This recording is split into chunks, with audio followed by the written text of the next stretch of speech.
Hello, everybody. Welcome to this edition of MFL Total Access. We got myself, Will Power. We got not Jay Bablis, a much better looking Max Rosenfeld over here. We're going to rough it in this episode. I'm going to try and share my screen. Not sure how all those shenanigans work, but at least this episode I won't be getting cut off. Right, Max? Yeah, I mean, we were practicing how to share a screen beforehand, at least you were, and it didn't go so well. So we'll see how you do filling in for Terry, but thanks for having me and yeah, let's get some talk about some good games. Well, of course, man. Thank you. If you weren't here, there'd be no show. I'd be talking to myself like I usually do. Okay, so like you said, to remind the folks, we got the fundraiser this upcoming Saturday at Le Bear. Starts at 2 o'clock. Anything else to add, Max? And over the proceeds go. It's all non profitable, as they say. I think.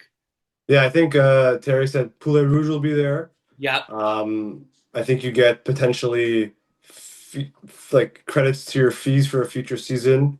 Mhm. Um, and it's for a good cause. So go shot. I think it's 2 p.m. on Saturday the 6th. Play some football. Yeah, awesome, folks. That'd be awesome. Like I think where we still have spots available. There's divisions. I think there's two divisions, or actually, I think there's four divisions. Forget what I said. I think there's like 4 or 5 divisions. But yeah, enter as many teams as you can. I'm not sure how long the games are, but I know they're short. And yeah, it'd be awesome. Information is on the Instagram page and on Facebook, so don't be shy to add a team in. Okay, Max, gonna attempt to share my screen here. You said you saw some Brossard games this weekend, right? Yeah, so I reffed 4 Brossard games. Okay, nice. But the games this weekend were crazy. There's one game that was a blowout, but there was kind of close games the entire time. So let's start with Division Two. I know you weren't there for any of them. Okay. But every single game this weekend was one score or less. Thank you. Um, You can see my screen, eh, Max? I can see your screen. Okay, nice. Okay, Brossard Div 2. So I reffed the Kraken's Mean Machine game here. Yeah. And this game was kind of crazy.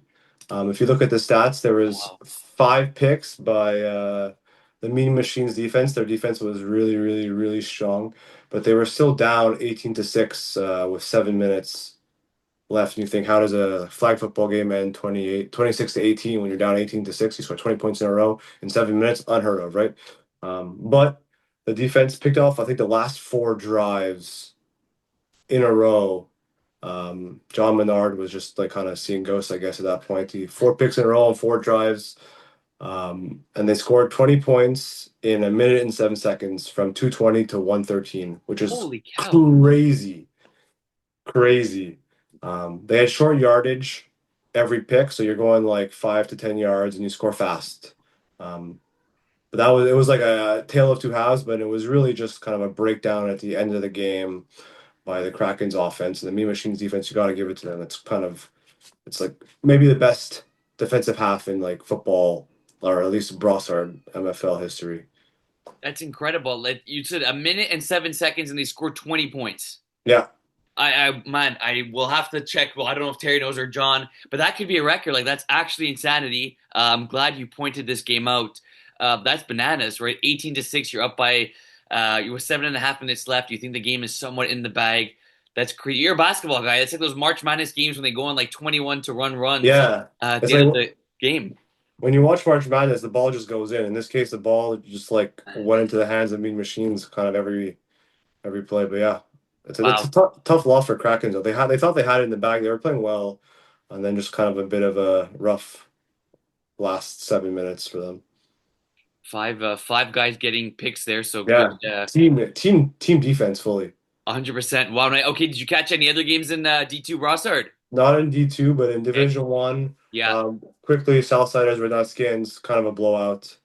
Um, I think Red Knot Skins was missing their quarterback, so Southsiders just kind of handled them. I think we should skip over this one. Nice and easy. New School against Rum Runners. Uh, New School was looked pretty good there. It was really really close at half, and then the defense for New School stepped up and they kind of shut down the Rum Runners. There was, I believe, a safety at some point that was huge. I just gotta find it. Good to see Uh, Nico Blay there. yeah, 4 touchdowns, 1 pick, hitting his buddy JC. Obviously, very reliable, sure-handed, uh, new school. Be nice if they had those that logo up. But let's see your scoring summary. Yeah, there was a safety at the last play of Yeah, the half in the first half. So the huge. school got a like a free 2 points. And then their defense stopped them in the second half. The runners have good players. They just need to kind of put it together. I think it's the quarterback Nicola English. It's first time quarterbacking in the MFL. It just takes time to get together, but he's got a pretty good arm. Hey, for sure. Like you said, it's like a long season, and when you're, like when we started the quarterback position, we weren't anything special. So it's for sure Yeah. a position you got to practice at to get better. Okay, so let's move on to Laval. Uh, Before we move on to Laval, though, yeah, the game of the week yeah, yeah, was Spartans packing Packers. I just want to quickly touch over this yeah, one. yeah. Okay, sure, sure. It was 18-0 for Spartans, and they lost 32-30. The Spartans had a lead. They're up by 10 with 3 minutes left. And Holy then cow! interceptions, but the biggest one, it was Noah Langelier intercepted Ryan Dobbs. They needed a first down to win it. He picked it off at the 5 yard line and Oh pulled my it all the way back. God! And that was the game. It was the Oh my crazy. This was back and forth. They were kind of jawing at each other. Uh, New team's not sure about the rules, so they're mad at the refs and they've learned the rules and everything's okay. But yeah. the Packers played the whole time. They went through it, throwing picks, missed plays because they didn't know the rules.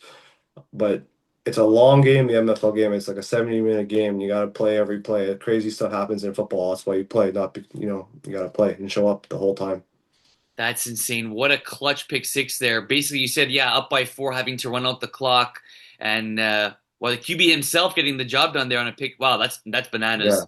They're good. The packing Packers are good. They'll Yeah, figure it out with, I guess. I think they're flag plus players, like a shorter field, but the quarterback's got an arm and they have some very, very strong players. Yeah, but nice, tough one for Spartans, dude. nice. Second win of the season there. All right, thanks for bringing that one up. Let's go Laval Division Two. Okay, look, we let's talk about this one. Mighty Ducks, Sleeping Bears. JP obviously wasn't very pleased with the way we talked about Thieving Bears in the last episode. So we bring out here. He shut Terry up really with the 6 catches, 79 yards, the one TD. Loic throwing for four passing TDs. Corey going for one. This Thieving Bears team is pretty solid. Max, and you love the ball distribution here. We got one, two, three, four different receivers getting a TD in this game, and then just on the interception wise, we got three different players here getting a pick. And for Mighty Ducks, Nav does ring a bell. I believe he's played. Yeah, so they're struggling now. They're 0-2. They had back-to-back games this past weekend.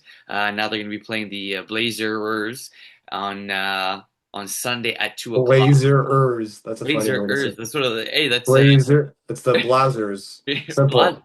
Blazer. I like Blazers. That sounds a little cooler. It But sounds yeah, more like you. Yeah, I agree. yeah, yeah. Thank you, thank you. And then speaking of the Blazers, they had that 9-8 overtime victory against Spartans. Let's see the scoring summary. Okay, game goes to overtime. 1 point convert. Mark hitting Shandy for the 1 point convert there, and for them, It was we the got third overtime period too. good So call. you got four in a row, I think, from what I see. No convert or five in a row, and then bam, the Blazers win it to Shandy Louis Jacquet. Good stuff. And now sitting at 2-0 are the Blazers. Let's go to Laval Division One. Unfortunately, I caught none of these games. I'll talk about this one, high notables, quickly. I played them week, I believe it was our first game of the season with the free agent team with Terry at quarterback, and they didn't seem to be very sharp in that game. This one, a lot better with Mature at quarterback. 3 touchdowns here. Xavier, 7 catches at 85 yards, 2 TDs. Uh, you remember Rob Prudhomme, right, in his days of MFL? Yeah, Early days. I've been around long enough. It was Rob Prudhomme and also Matt Dupuis is his son.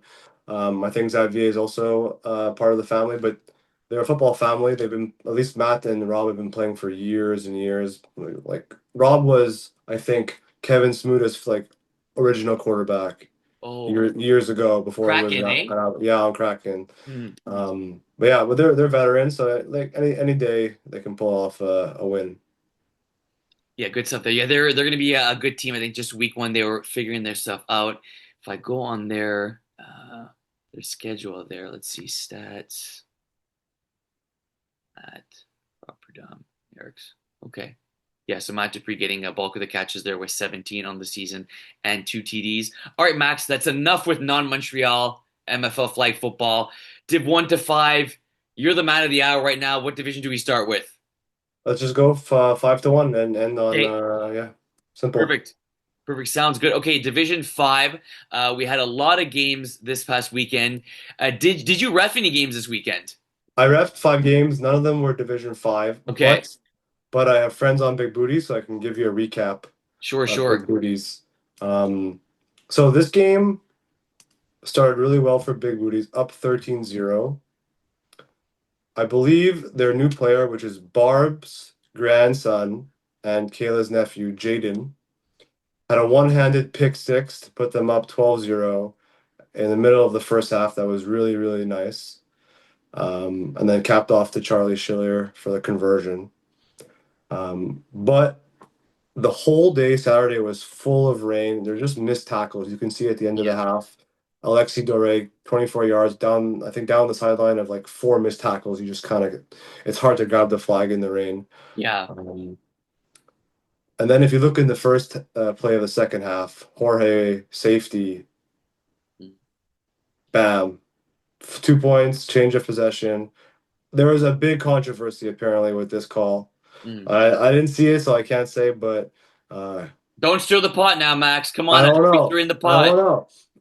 You never know. I don't know who's refing, but you gotta trust the refs. I trust the refs. I'm a ref. You're a ref. I trust the refs. You don't lose because of one play. But then overtime, I think Gold found Dave for the 1 point, and bam, game over. Uh, Dave Cesar coming up huge in this game, eh? yeah, Look at this man. That's we talk about comebacks this weekend, right? That was pretty impressive. Yeah, Dave Cesar getting a touchdown, getting two 1 point conversions, and yeah, that safety, Max, that you talked about being the difference, right? Getting that 2 points and forcing this game to overtime. Um, Man, that's huge. As a rusher, just to be able to get sacks and pressure the quarterback. But when you're putting up 2 points on the board, that's huge. But great game there. yeah. It's 4 points on converts and I guess the safety, and I scored a touchdown too. So I mean, you can't go wrong. Great game. 100%, 100%. All right, let's go quickly then, because you didn't ref any more games. We think we could actually just talk quickly about this one for a sec. MTL's A squad, unfortunately, is that yeah, back-to-back losses for them. MTL Cessna's here, a team that it's only getting Oh, better. wait, Milan, I yeah. actually did see. I did ref the Cessna's game. I thought they moved up to Division 4. No, I Oh, did nice. 2.2. Okay, nice. Um, Cessna's were kind of in control the whole time. They have a really, really strong roster of players, and as long as Milan improves, they have Div 2 guys like Patrick, Lambert, Mario. They can play in Division 2 pretty easily. So it's on Milan to take them all the way. They're probably an early favorite for the championship this year, I would say. They made it last year and they improved their team overall. Yeah. And they were very close in that championship game, right? Too. And this game sitting at 0-1 on the start of the season, and then winning two straight games, so they sit at 2-1. Good stuff there. Let's go Division 4. I wasn't there at all this weekend. I did happen to check the scores, but in this one, Mustard Tigers, the good old Mustard Tigers that have been playing for years now, putting Yeah. up 34 points in their first game, putting up 40 in their second. That's average 37 points per game. Pretty good stuff. Let's see the game against Nomad. Brian Mustard, 6 touchdowns, 3 interceptions. That's always like boggling my mind about MFL is like you have a quarterback throwing 6 touchdowns, but also 3 interceptions and also 340 yards. Thomas Sanoge being the sure-handed guy, 14 receptions for 94 yards. I guess you didn't see any of this game, but Mustard Tigers, Max, like are always a team that's going to put Yeah. points up on the board. You gotta root for them. They play hard every week. They're playing no matter what. They're happy to be there. Um, maybe championship this year. You never know, right? Look, I do Uh, think it's championship or bust for them, just because they have the experience, right? They have the athletes to be able to, to yeah. pull off a championship for sure. they're 3-1. They scored 74 points in two games this weekend. Maybe they're grooving. They got this could be the year for them. Yeah, like you said, sitting at 3-1 right now, tied with the Seminoles there for third place. And look, the Alouettes won the championship last year, so you got to give them credit where credit is due as the favorites. But I think we've seen in like these games this past weekend, there's going to be a lot of closer games. Seminoles beating Slicks, obviously one of the perennial favorites whenever they play. Seminoles winning that game 32-20. Looking at the standings here, top six make it. Of the 10, top two getting a bye. They're going to be fighting for that bye. I think, all these teams, these top four for sure until the very end of the season. Got Alouettes, Creaky Knees at 3-0, and Seminoles, Mustard Tigers, both with 3 wins themselves. So it's huge. This is not a division where you have like four teams making the playoffs or eight. You got six, which is two teams having the bye, and having to win an extra or one less game is huge come playoff time, right? Yeah, and like pointing out some of these teams, like the Blue Badgers are always in the playoffs. Slicks, I think in Division 5 at least they're like 40-4 in the last like four seasons. Like that, they don't lose. Yeah. Um, so it's good to see them in the higher division. They should be there. Close game with Seminoles against a good Seminoles team, right? Alouettes, the champs.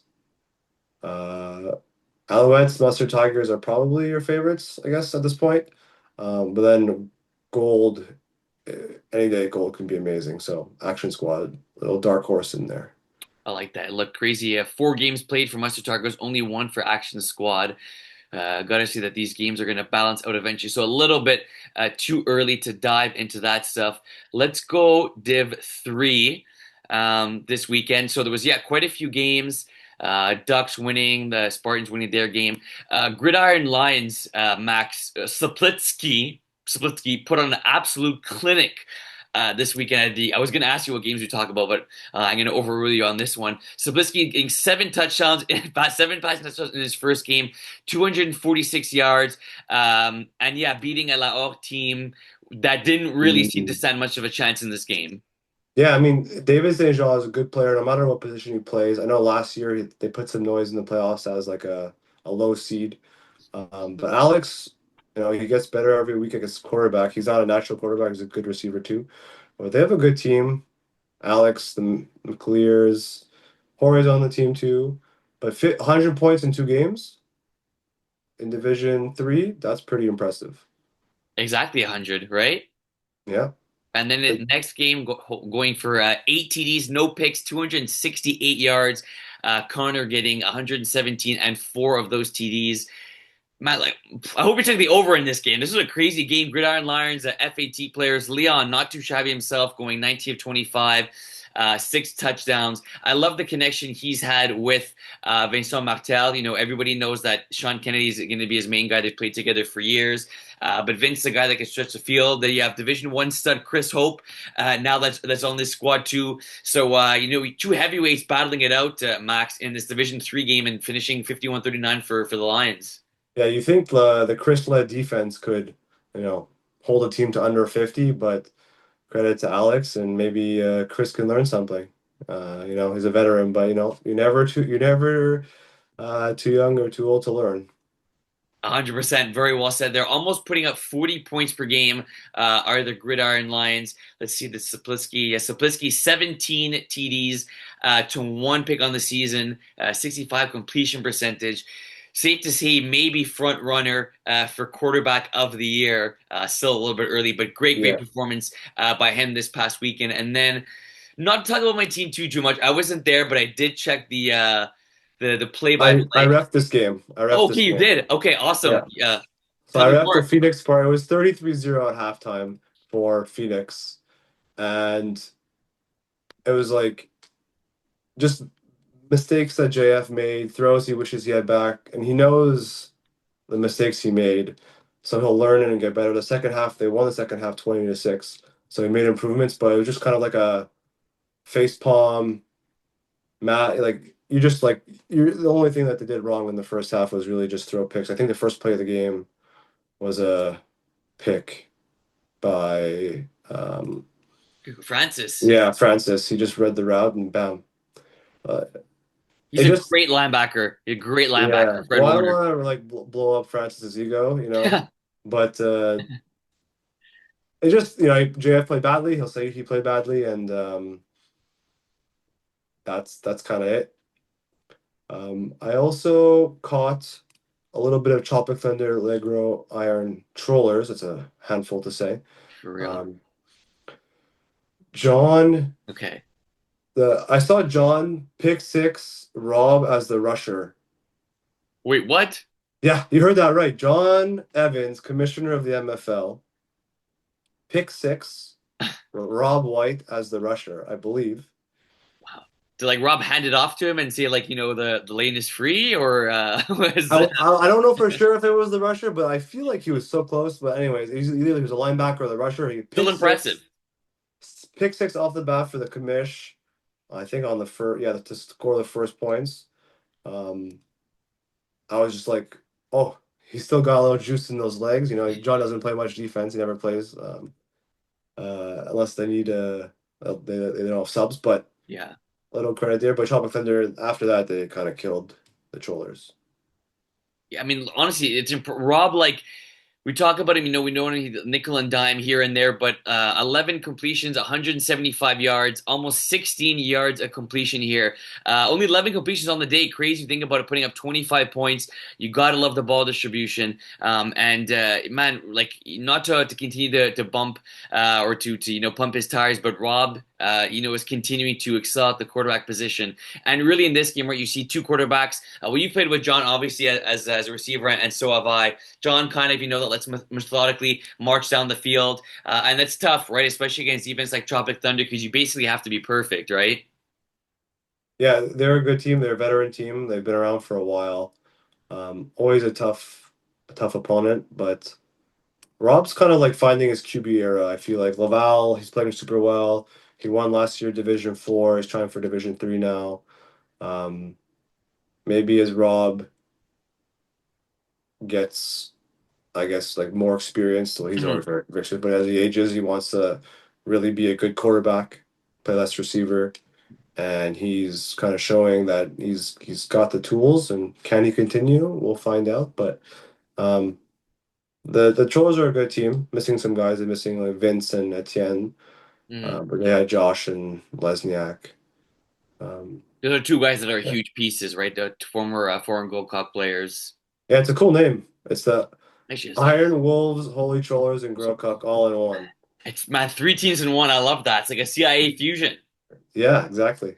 So yeah, Ducks in their game against the Bandits, improving the record to 2-1. We actually played them on the 23rd. A very good game, man. This Ducks team, I'm impressed. They seem to be figuring stuff out, sticking it out in Div 3, and not only has their defense been playing pretty well, but they're scoring over 31 points a game, and we're able to. Okay, you see that 10-minute thing, yeah? Okay, that means we have to like stop in less than 10 minutes, I think. Okay, I think we're good Yeah. for now. I think we're good Well, for yeah, I now. think you can go for and Yeah. then. Oh, if you want to cut down and reset, up to you. No, let's keep this bang it out. Let's bang it out for another 8 minutes or so. Okay. So yeah, Ducks Ducks winning this game 37-20, and yeah, being able to put up points as well.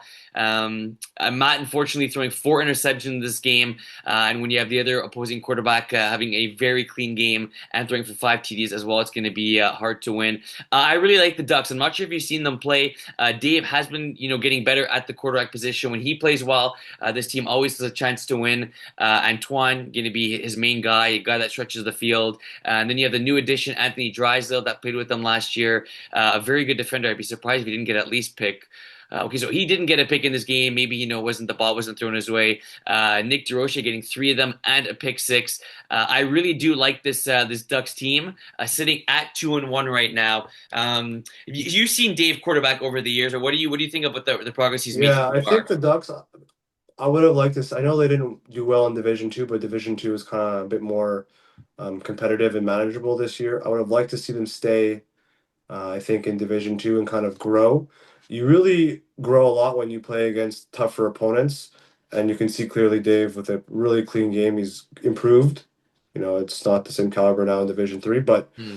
um, he took what he learned, and I think they're gonna kind of do really well. I doubt they'd score less than 20 points in any game going forwards. They're probably the favorites in the division, I think, just because they have the experience in the higher divisions. Them and Gridiron Lions will be a good, I think, 1-2, and then I mean my ex team. I'm hoping for the Trollers to kind of sneak in there, but I'd like to see them stay up. They have the position players, and Dave's improving kind of weekly, but you know, maybe next season. Yeah, look, and it's going to be probably a tight finish there. Even Bandits, right, who are in last place right now, they're only half a game behind Drama Club, who right now currently hold the last playoff spot. So a lot up for grabs there. Man, you got to love this points for my Gridiron Lions, 119, FAT players 111. So points are being scored in Div 3, which is really really cool to see. And I believe, yeah, that was it for the games in Div 3 this weekend. Let's slide to Division 2, talk about it for a few minutes, and then we could jump up to Division 1, getting Yeah. our next segment. Did you ref any of these I games? refereed the Rejects Thunder Buddies game. This game was nuts. Oh shoot! Yeah, tell me about. I was checking the play-by-play and I saw we lost in a Hail Mary, and Yeah. yeah, tell me about it. So the game was kind of out of hand at half. It was 19-7 in the higher divisions. When you get a two-score lead, you kind of generally you win unless you really make a bad mistake. Um, but there was a pick six right before half by Jeremy Thompson O'Reilly. Mhm. I think they were in or near the red zone, and Jeremy jumped the route down the sideline, stayed in bounds, tipped up, got his balance, and then kind of ran the whole field around everybody. Uh, huge play. Going up two scores at half. That's huge, especially in extra possession. Um, and then right after the half, Terry kind of starts and miss guys. He missed you, I'm sure, on the field. But Rejects came back. They're up by one. And Terry drove the field, wasted 4 minutes. Um, and then the Thunder Buddies kind of couldn't put it up again to go up two scores. The Rejects got the ball, I think, with 15 seconds left, down five, a couple of plays, and then a Hail Mary or 20, a 15-yard touchdown. Lob, Jean-Baptiste Ochudi. He mossed like seven guys, four of them his own players, in the front of the end zone, came down with it, and you could just see all your teammates were just like this. Well, Seriously. I saw Terry's face. Terry doesn't get, no one gets a rib on Terry so much, but Terry was like, oh my God, I can't believe it. You could see everybody, all your teammates. It was just an incredible play. And Jean Baptiste, he jumped over someone on a conversion. Yeah. It was like one of the most athletic plays I've seen. He jumped over someone, didn't make contact, pulled the ball out, and then landed. It was like crazy in the back of the end zone on a conversion.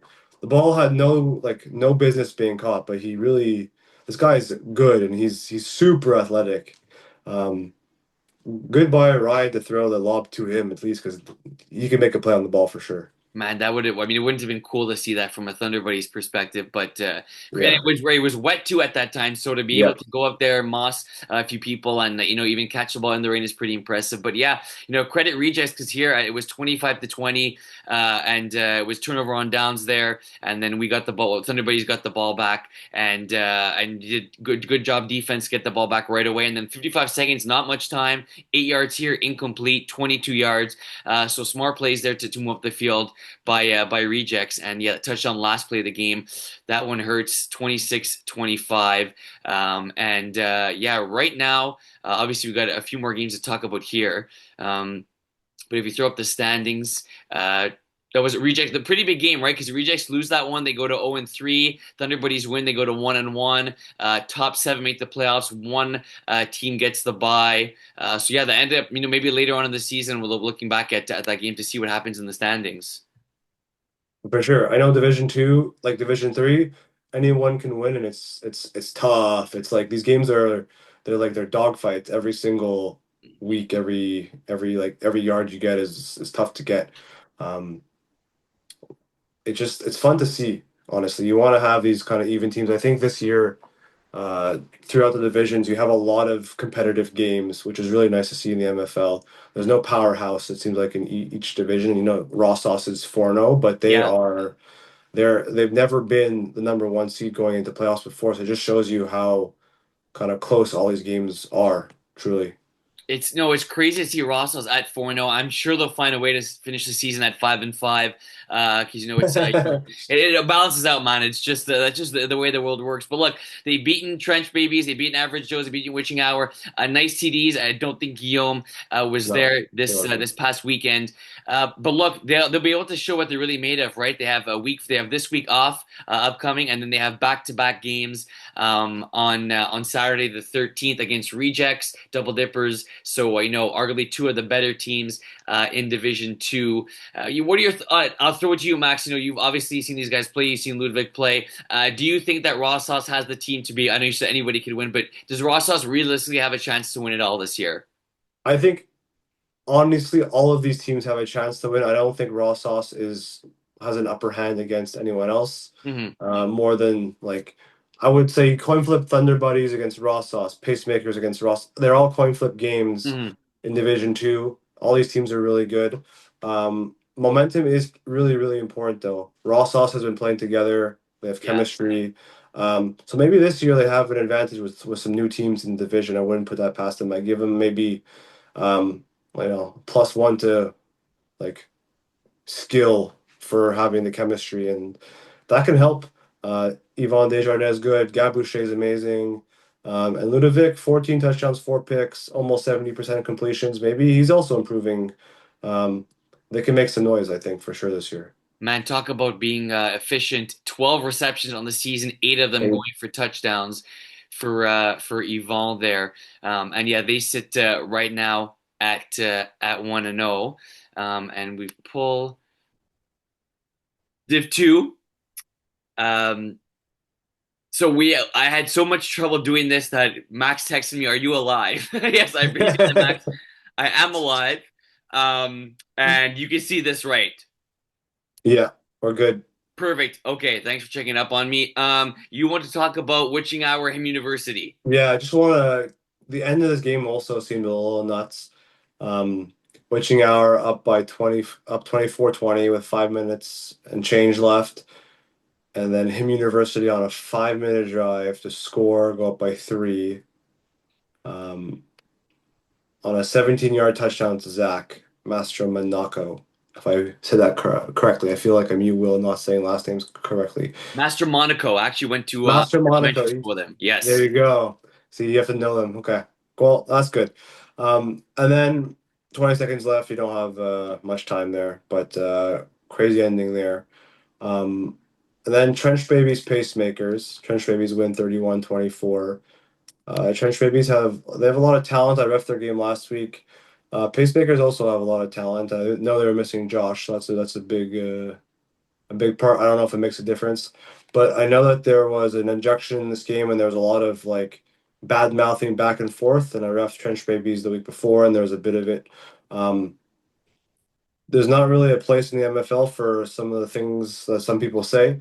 I don't know what was said in this game, but in general, be respectful. You're there to play. Everyone has to either go to school or work the next week. Um, but keep stuff like clean as you can, and we're playing flag football, and we're just there to get some exercise and have fun. But don't take it too far in general, Yeah. because it's just for all divisions, anyone playing. Of course, look, passion of the game is, that's something that you and I both have, and obviously we play to win, right? It is a recreational league, but we play to win, and obviously to have fun too. But not at the expense of, getting the referees getting ejected from a game or trying to get into the head of somebody else. A bit of trash talking here and there is okay. But fortunate to hear that I did hear from a few other people that this game got a little bit heated at times. And look, like you got two emotional teams right here, two good teams. So it's sad that we, talking about this mainly over the game itself and, the nice plays that were made in this game. Both quarterbacks throwing for a combined 9 TDs. And in the contest here, Trench is winning by 7. So yeah, hopefully it's a lesson learned.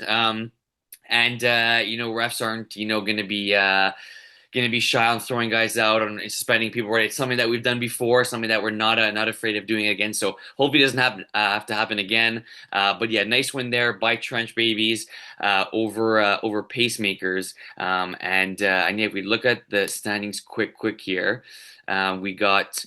Top seven make playoffs. So the one seed gets a bye. Right now, Rossau's sitting at one, and a few teams right looking on the outside, looking in.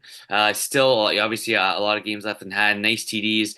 Big loss this weekend against Rossa. So we'll see how the Division Two standings shake up, Max. Yeah, this is a strong division. Honestly, this could flip completely by the end of the season. So I assume it will. Division One. Should I be seeing your face too? I only see mine. Or it doesn't matter. I think it depends on how you have it set up. I see your face and I see your screen. Okay. Okay, perfect. And that's all we need. Good stuff. Okay, we got to talk about PO here, Max, because this is Yeah, um, they're 2-0 right now. Les Ronceurs are 2-0 right now, having beaten Iron Wolves and having beaten the Pack. PO passes for 207 yards in this game. Nick Boucher being his main partner in crime, 4 catches, 86 yards, 3 TDs, a 1 point convert, 2 2 point converts. So seeing the end zone 6 times. But if we pull up Les Ronceurs and their schedule, they had a bye week, week two. PO in 2 games has thrown for 621 yards. So he's thrown for an average of over 300 yards a game. He has 13 touchdowns to 3 picks. I'm very glad to see PO back in the league. I did not expect to see PO. I think this is the best PO's ever looked, right? I was going to say PO back to PO form, but I think he's even peaked the PO that we're used to seeing. I played against him week one. I think he did a very good job taking the check down when it was there. His IQ of the game seems to be continuing to improve. Right now, he's got the weapons, a plethora of weapons, where the team is just incredibly talented. But right now, he's the main guy, moving this, pushing this train forward, Max. And his numbers have been incredible, like almost quarterback of the year type numbers. Of course, when you got Steve Brady and guys like that on the squad, they're always going to be up for contention. But right now, through 2 games, he's already thrown for over 600 yards. Super impressed, and this also team is scoring at will, Max. yeah. This is like it's nice to see because Pio first off is a great guy.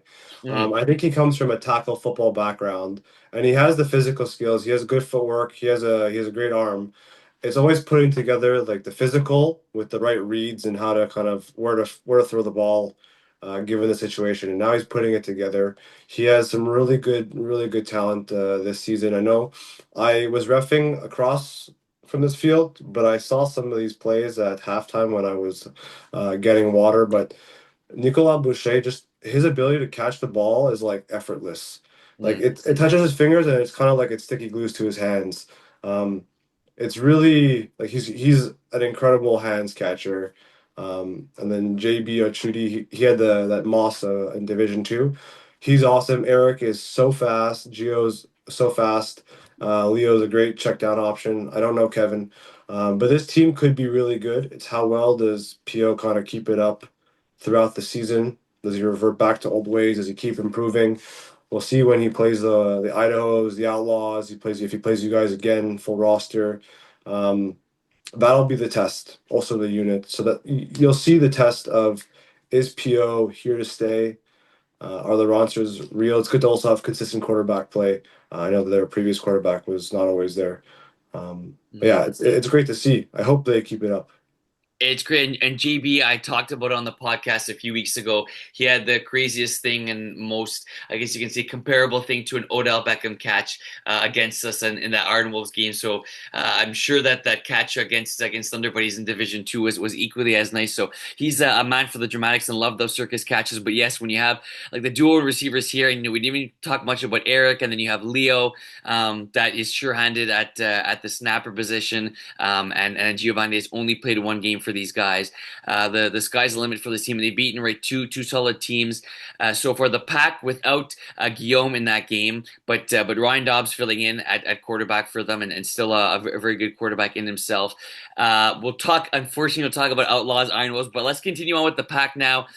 Tough games for them, losing to Ranceur, and then Guillaume showing up for this game against Idaho, Max, but it was the Idaho show from start to finish, and I think that Yeah. when Idaho went 0-1, you kind of assumed they were going to figure out a way to win this game because there was no chance they were going to start off 0-2. I finished reffing and then I watched the first half of this game. It was even for the first, I think, two drives, but then Brady just kind of picked them apart. He found everyone deep in typical Brady fashion. Over 10 yards per completion, seven touchdowns.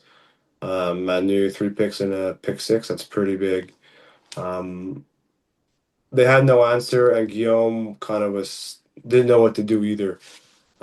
Five picks almost automatically loses you a game in Division One, Mm-hmm.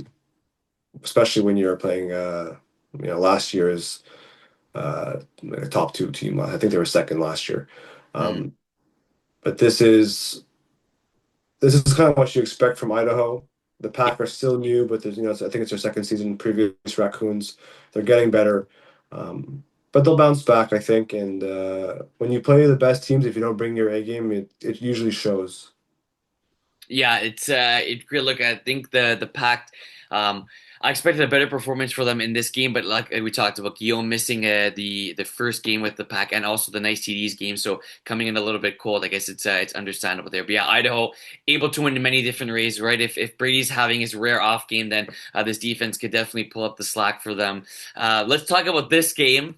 A game that I don't want to talk too much about. You were there firsthand. I was checking the play-by-play, seemed fairly close during this game, and then it seemed that man that you guys had to stop late in the game, and then Steve was able to milk the clock, and you guys put away the game. Yeah, John played pretty well. Um, Not to call out one of my best friends in the world, but there was a goal line stand we had. But Josh dropped a wide open touchdown in the back of the end zone. Like it couldn't have been a better throw, easier catch. Kind of just fumbled off his hands. So that one's on Josh. Mm, But John did his job.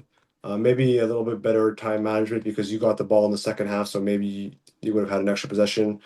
Um, but I think we converted on converts and you didn't too, so that's a huge difference. mm, You get the extra points for converts; those are big. Especially in Div 1, you go for two a lot. But John did his job. It was actually hard to play defense. I didn't really play much in this game. I wasn't supposed to be there, but I just helped out a little bit. I mm, maybe rushed. I just rushed on defense only. But Steve was Steve. I think he was 31 for 36, no picks. Could have last drive we were on the 5 yard line, first down, I think. So maybe could have still thrown another one, but in typical C fashion, run the clock down, mm, find the open guy.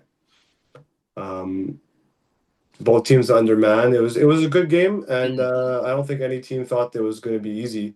Um, there's no Svetna, no Smuda. Yeah, You didn't really have me in there either. And then for you guys, you're there. You're a big part. Will, not to boost your ego too much, but you're an important player.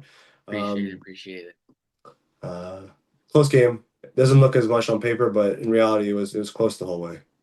Yeah, it seemed to be a bit back and forth, but like you said, Steve excelled there when he got the ball in the second half. So big win there by Outlaws. Let's go to the last of the Division One games, Unit Honor game. So I was checking this game quite a bit actually in the second half, and it looked like this game was all but done.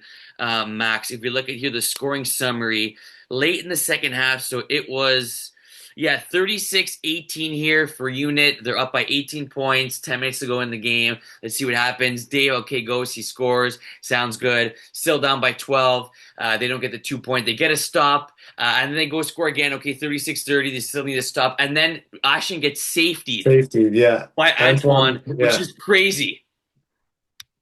Talk about like how things turn. We talked about it in earlier. There was a game in I think it was Brossard that turned on its head very quickly. This game goes from a 18-point game to a 4-point game in less than 10 minutes, and Unit had to get a stand right to win this game because Arna Game got the ball back with a chance to win after the safety. Yeah, I mean Antoine Levesque, I think he's a new player for Division One, but um, coming up huge for his team. And then you have Daou on Daou, Dylan intercepting his brother Dave. That was probably screaming on the field Oh my there, God, I could imagine. um, to seal the deal. And honestly, I wasn't at that field, but I wish I heard like the sounds coming from this game. I'm sure it was a battle. Both teams know each other. It was probably amazing to watch, honestly. Yeah, like obviously two teams know each other very well, and Honor Game looking for their first win of the season. Unfortunately, not able to get it. We have a bit of a, I guess you can say, lighter week this upcoming. Right, we got the tournament. For those of you who haven't subscribed, tournament starting at 2 o'clock in La Bear this weekend. I'll all proceeds go to non-for-profit organizations. So you'll be helping out a lot of people. So don't be afraid to join. I think we got 4 divisions. Come on and put in the team. We still got place left for you guys. So there's a few divisions there. So yeah, just 2 Div 1 games coming up this weekend. We got, just like last year, 8 teams in Division 1, 5 of them making the playoffs, and top 2 getting a bye. We got Arnold's the Pack. We got Ronseul, Idaho.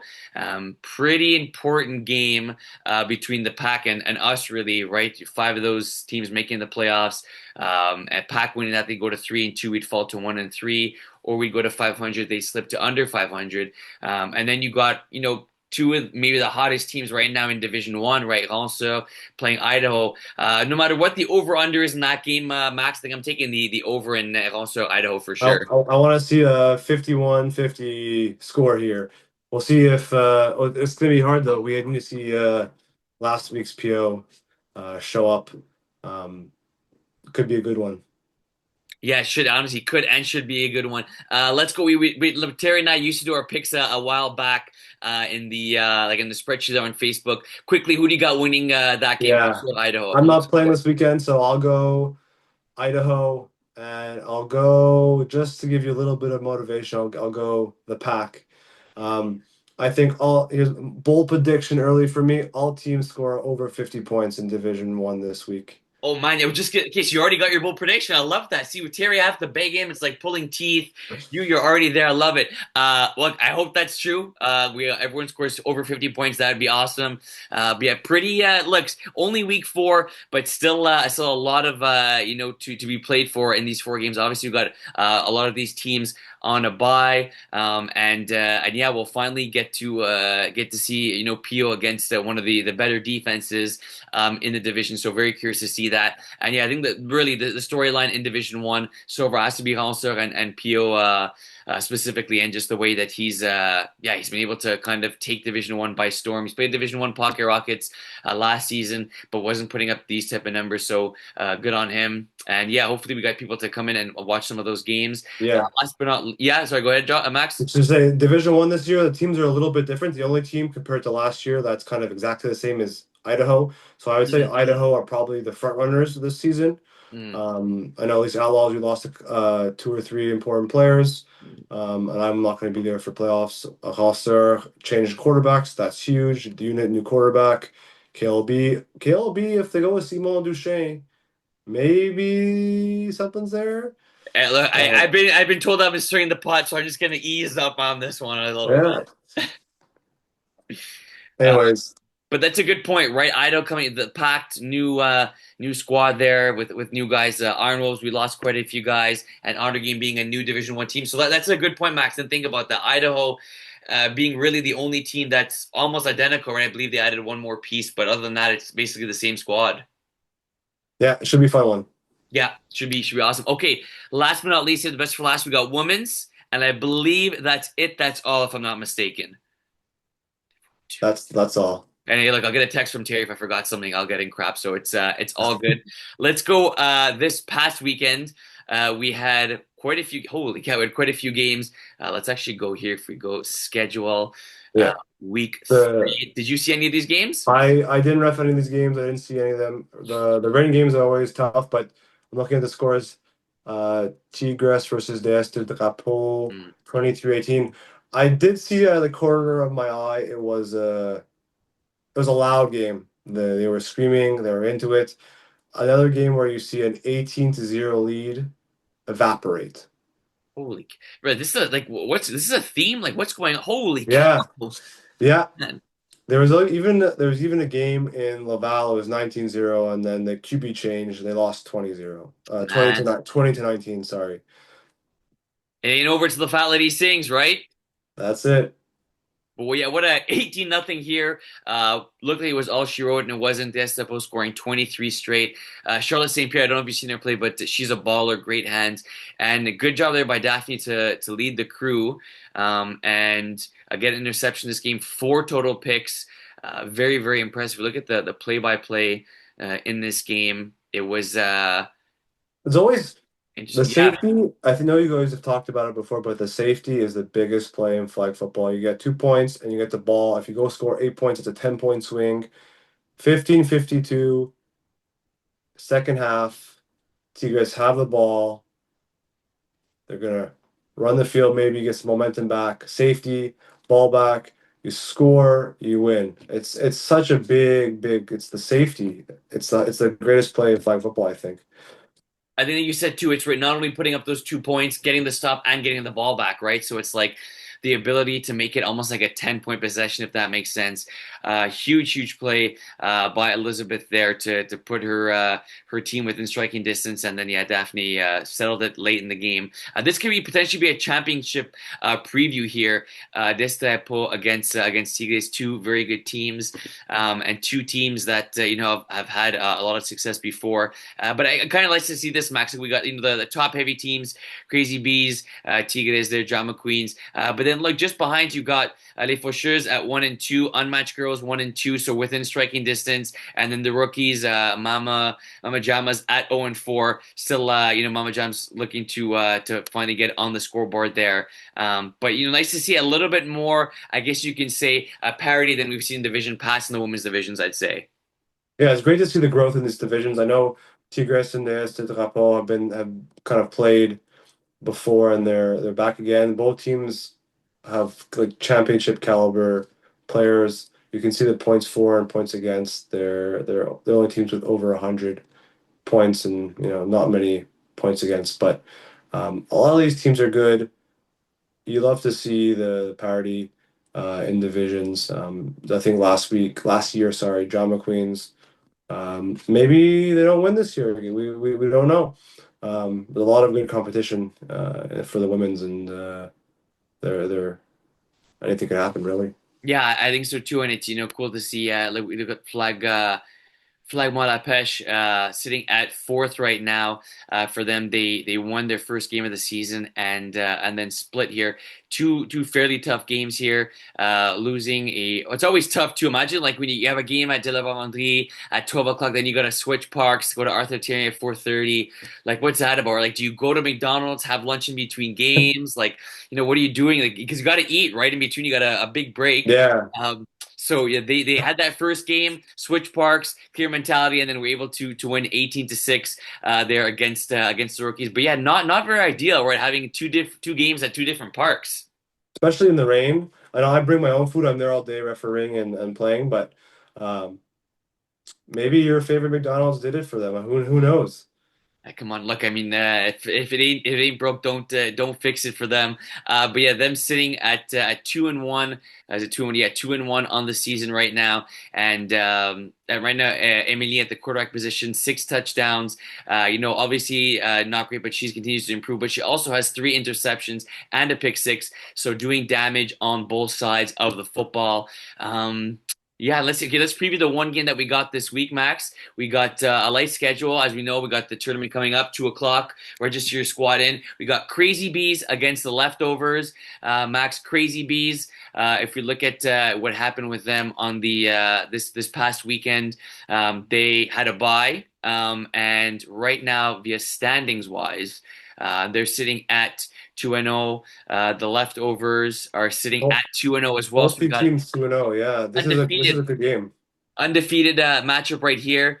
Keys to victory for either team, Max. If we look at here, sorry, if we go to the scoring, no, there definitely is no scoring summary. Um, I oh, think the key here is going to be Angie keeping her cool throughout the game. I think they have 22 points per game. That's a really big improvement compared to last year. So it's really great to see growth.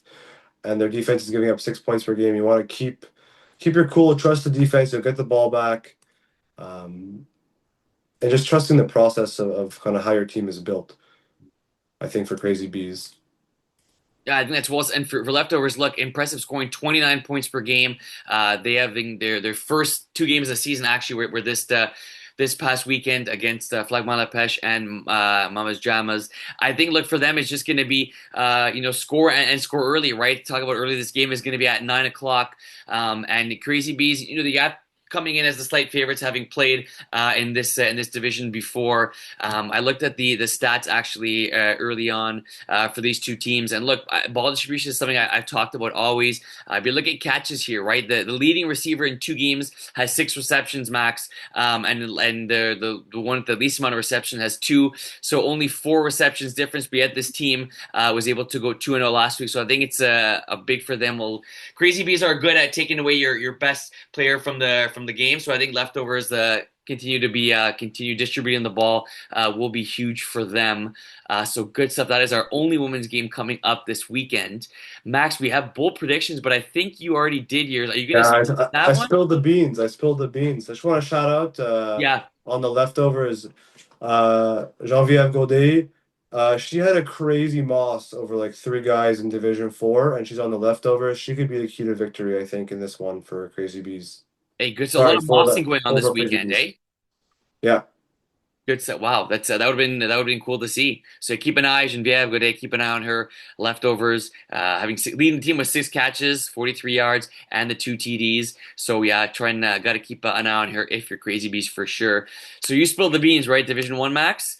You yeah. said all 4 teams score over 50 points. All 4 teams over 50. You're gonna have a total of 200 points at least scored this week. I love it, man. That reminds me of college football, but the college football games this week weren't that high scoring. Eh? You had like the primetime matchups finishing 14-7. Anyways, we'll get into college another time. But Max, you throw me a division, put me on the spot. What division am I doing? Bold prediction. Let's go Division 3. Div 3. Okay, Div 3D3. My favorite division. Bandits, FAT players, Spartans, Ducks. Okay, I'm gonna go Spartans, Ducks. 9 o'clock. We got Spartans coming off their tough loss right last week against Phoenix, and then we got Ducks, who I've been praising the last little while. Oh boy. Okay, so Ducks sitting at 2-1, Spartans sitting at, I believe right now it's 0-2 for them. On to Uh, man. Okay. I'm gonna say in this game. Dave Lepin throws for more touchdowns than he does incompletions. So I'm going to say Dave throws for a total of 7 touchdowns and only has 4 incompletions in this game. Seven, let's see, 7 times 7, 44. I think this game finishes. I am giving Jeff a bunch of fuel here. I'm saying 44-12. The Ducks win this game, Max. And I think that Dave continues on his great season and he throws 7 TDs, no picks, and after 4 games is sitting at 21 TDs on the season to only 3 interceptions. And Ducks improved to 3-1. What do you think about well, that? that's good math. 7 times 7, 44. I think you're right on that one. For Um, converts, right? Like, yeah, but close here. 5 TDs and 7 incompletions last week. So he's right there. He's on the cusp. And you're predicting greatness this week, I see. hey, that's look, I've tried to put it into fruition. Not many of my bold predictions. I think maybe one of them has ever come true, in the years of doing this show. But look, never say never, right? No. Yo, Max, thanks for filling in. Anything you wanted to tell the folks for this weekend, upcoming season? Sign up for Yeah. the charity event this weekend for a good cause and just get ready to play football. Fall football is kind of what everyone knows football season is for, and really bring your A game, bring your attitude, and good luck. I hope if you're playing against me, you lose. If I'm reffing your game, yell at me as much as you want. Um, Where can they send the cash? So that's like before, after the game, or say that just live. slip it to me in my pocket while I'm not looking, and tap me on the back two fingers twice. That Awesome. Good. Thanks for being on the show, Max. Crazy to think about it. Our show airs on Wednesday. If you're watching the show on Wednesday, the very next day will be kickoff NFL weekend. Crazy. Can't believe it's that time of year. I feel like I've been waiting years for the kickoff to happen. Opening game between the Cowboys and the Eagles. Folks, if you've listened so far, throw us your Super Bowl predictions. Actually, don't be biased. Don't be biased. Like Max would never say the Titans because they'll probably be picking. yeah, You're the picking first at Titans. the end of next season, right? Yeah, the Titans will do poorly, but the Dolphins will do worse because Tua goes down again. Yeah, no, I think we win. We win 8 games. Titans win 6. But yes, folks, slip in your Super Bowl predictions on the comments if you want. Getting a little, showing the boys and girls a little something there. Enjoy football this weekend. Enjoy the opener between the boys and the Eagles. Enjoy football on Sunday, and we'll see you guys on Saturday. We got 2 time slots of actual games, or definitely have more than that. And then at We two. got three slots. Three. Come on. I see you're paying attention. We got 3 time slots, and then we got the 2 o'clock slot for the tournament. So hopefully, you guys sign up. Max, your dog, thank you for filling in. Folks, thank you for tuning in this episode. See you Saturday. Be there, be square. See you next week. Yeah.